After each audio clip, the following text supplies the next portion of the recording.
Good evening. Welcome back to Legend Knows Football. As you all know, before we get into anything, we always start off with the verse of the day. Today's verse of the day is from John 3, verse 17. For God did not send his Son into the world to condemn the world, but in order that the world might be saved through him. The word of God is blessed and it is the truth. Are you guys excited as I am? Because guess what? Only 9 days before kickoff, 9 days before the Premier League starts. I can't wait. This side. My team is ready. Is your team ready? Have you guys gotten all the transfers? Because I know a team that has been struggling. As you will see in the first slide. And that team is Newcastle United. Let's kick off things with Benjamin Sesko. As per Ben Jacobs, Manchester United advancing on reaching an agreement with Leipzig to sign Benjamin Sesko. As reported last night, Sesko informed both clubs he wants Manchester United.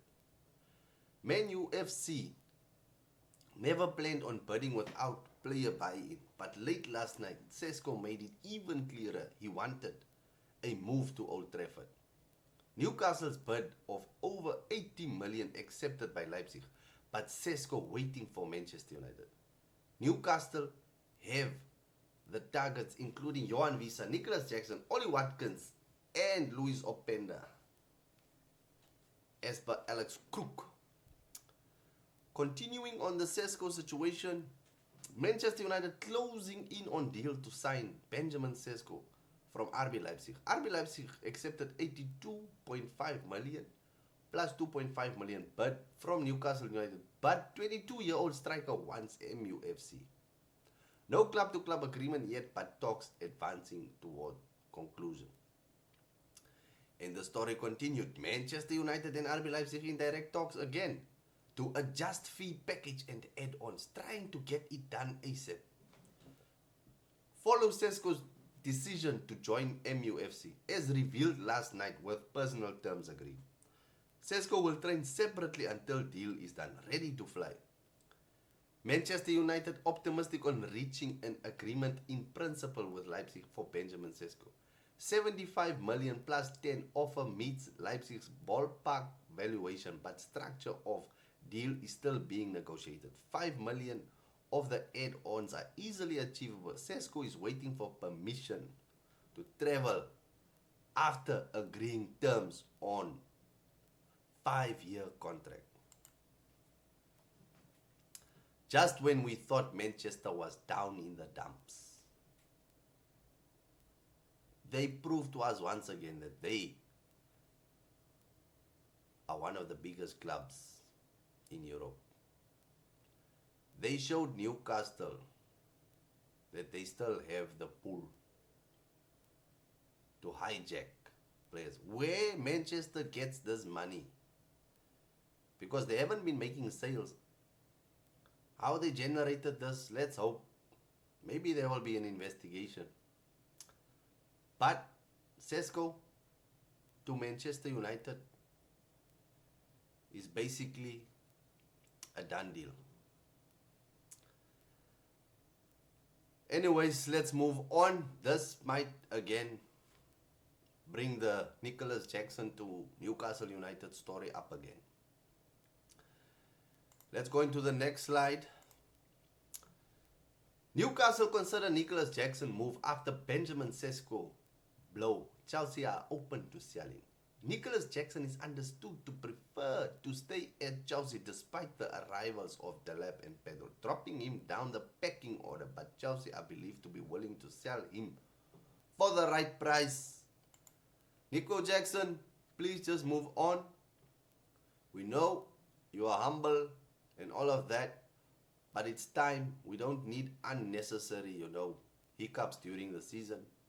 3 strikers is a bit overkill, especially with the kind of squad that we have with, most of the guys being diverse. We even had Pedro Neto playing striker last season. So I think it's time for you to move, and if we can get the cash, we should do it. Anyways, let's see if Newcastle will come for him. Let's move on. There was some interview on Estevão. Let's see what Estevão said yesterday. Estevão, I am very happy. It feels very rewarding to represent one of the biggest clubs in the world, and I am very happy, and I hope to help the team in the best way possible. I had almost a year and a half to wait until I arrived, but it has been a year and a half that I have worked hard and have done my best to get here, in the best shape possible. I am very excited. It is a new experience in my life, a new stage. I am looking forward to it and hope that it will go as well as possible. My long-term goals at Chelsea are: I want to win all the titles possible, the Premier League and the Champions League as well, and personally to be the best in the world and to keep working hard so that these dreams come true. Hazard is the one I watched most at Chelsea. He's ace. After I signed for Chelsea in the final game of 2024, I played against Thiago. He came and talked to me. He said I was going to love the club, and now I can see how amazing this club is. So yeah, the player is excited. Let's continue. I think my biggest motivation is to give pride to my family.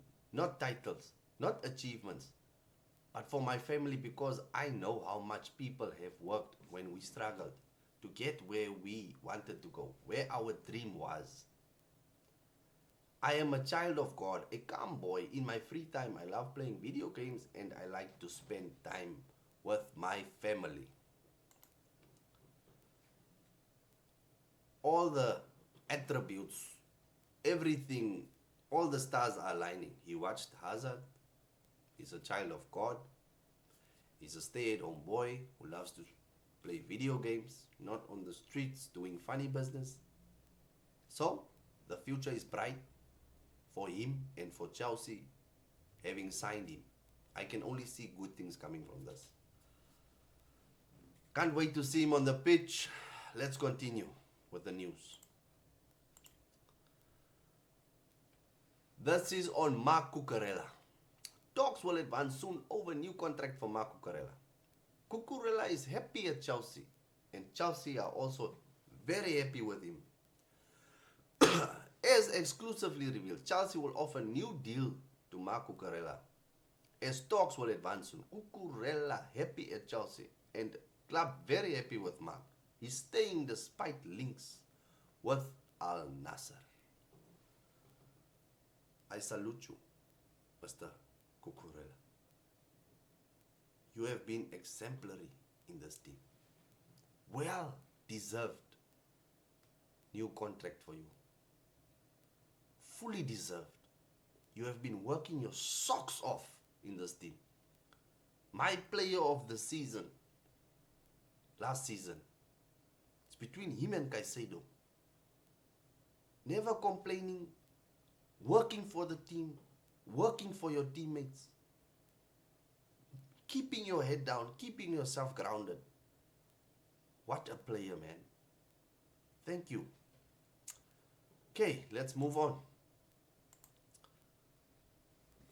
This is just a thought that Wessel Kroon had on Jorrel Hato. I think Faroli saw that he was going to have a bigger career as a left back, as he was but too short for centre back. It was Hato's job to go to the midfielders as an inverted left back to become an extra one.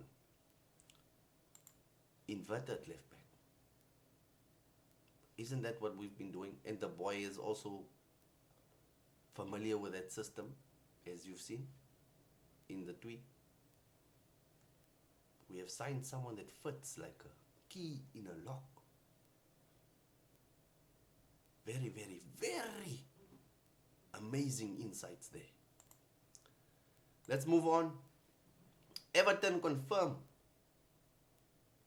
Kiernan Drewsbury Hall has joined from Chelsea on a 5-year contract, £25 million, £25.9 million plus 4 million fee. On the other end, Dortmund are negotiating for Kane loan plus obligation to buy around 21 million. The obligation would be live if Kane played a certain number of games. More money coming in. Things are looking good. Things are looking good. Let's move on. Chelsea are to step up attempts to sign Alejandro Garnacho from Manchester United and Xavi Simons from RB Leipzig, and could sell Nicholas Jackson as they continue to reshape their attacking options. Chelsea are in talks with RB Leipzig over Xavi Simons, who is understood to have agreed personal terms with Chelsea despite interest from Bayern Munich. Xavi Simons is expected to cost Chelsea about £61 million, and Leipzig are targeting Liverpool's Harvey Elliott as potential replacement. That's just your daily update on Xavi Simons and Garnacho. Not going to explain anything. Only going to elaborate when it becomes a here we go. We've been covering that situation so long. Let's continue. Carragher had his say on Chelsea. I don't see Chelsea finishing above Liverpool, Arsenal or City. Favourites for 4th. Yes. Your manager called the competition a joke halfway through. Rory Jennings. Nah, that was referring to the game where there was a storm halfway through. Playing it in a place where you could have storm warnings. Carragher on Chelsea next season. It feels like Chelsea is in the last 2-3 years change of a lot of players without anyone coming in to really lift the level. I know Palmer has been amazing, but all your wingers feel the same. Perfect example, Gitten comes in, Madueke goes out. Carragher goes on to backtrack and gives Chelsea credit for winning it, saying it was a big thing. Carragher never has anything good to say about our team anyways, so I'd rather not even bother listening to him. The last slide is on Al Hilal. Are close to getting Darwin Nunez deal done after verbal agreement in place with Liverpool. Club-to-club agreement is done while Al Hilal are in talks with Darwin over personal terms. Decisions up to Nunez, but talks underway. Inzaghi wants him. Al Hilal reached agreement in principle with Liverpool to sign Darwin Nunez. 55 million euros plus ads in place verbally. LFC striker indicating willingness to accept. Steps needed to finalize, but would be huge recruit for Al Hilal. As per the Athletic post, Fabrizio Romano. Liverpool making bank, balancing the books, getting rid of players, seeing that Saudi is the main source of income. If you want to sell a player, just call the Saudis. They want to promote their league and they will spend anything to get any player that they want. That's what Manchester should have done with Bruno Fernandes when they came knocking and wanting to give 100 million. They should have sold him. Just witnessed Arsenal losing to Villarreal.